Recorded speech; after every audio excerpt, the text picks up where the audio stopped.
Vietnam was not a war that was appreciated. you know, that was it. You know, we didn't get the welcome that they got when they came back from World War One or World War Two. It's like they kind of like sneaked us back in. You know, of course, I came back on a stretcher. Looked like a mummy. I was all wrapped up, white bandages all over because I got getting hit with that hand grenade. Got me on both arms, both legs, and fortunately I had on a flight jacket, so it didn't. I didn't get it in the body, but I got some in the head and stuff like that. So had head injuries, and it's just all.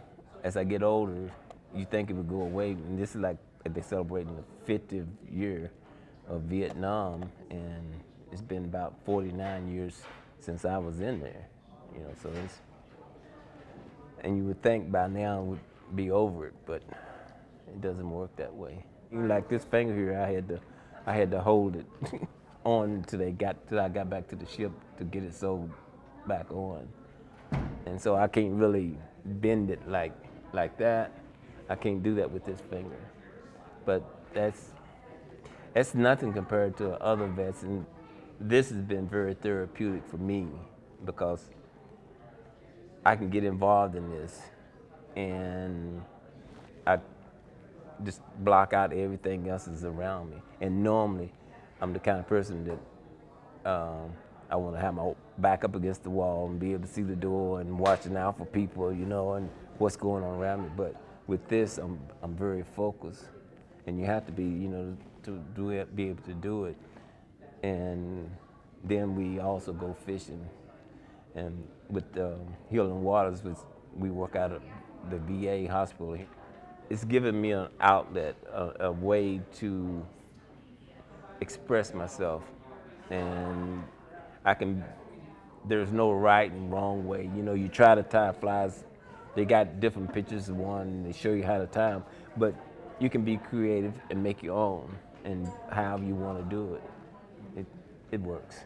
You know, and all I know is when I'm doing this, I'm blocking out the bad thoughts and things that have happened to me and the trauma that I went through in Vietnam in '67.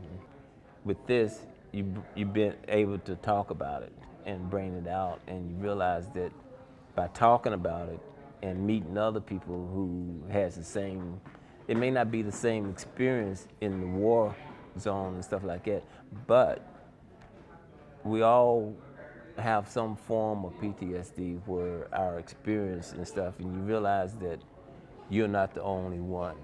There's other people like it, and you're not crazy. It's just the trauma that you went through has been very difficult. And 10 years after I was out, I went for 10 years when I first came back from Vietnam. I never talked about it.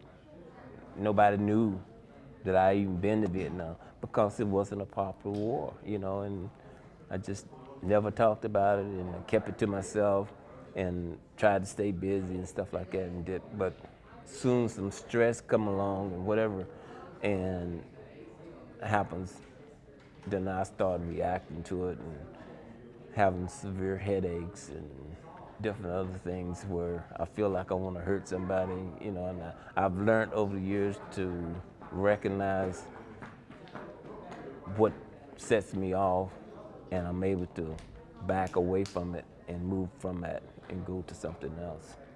To be exposed to that type of situation, um, it changed my life, and I'll never be back.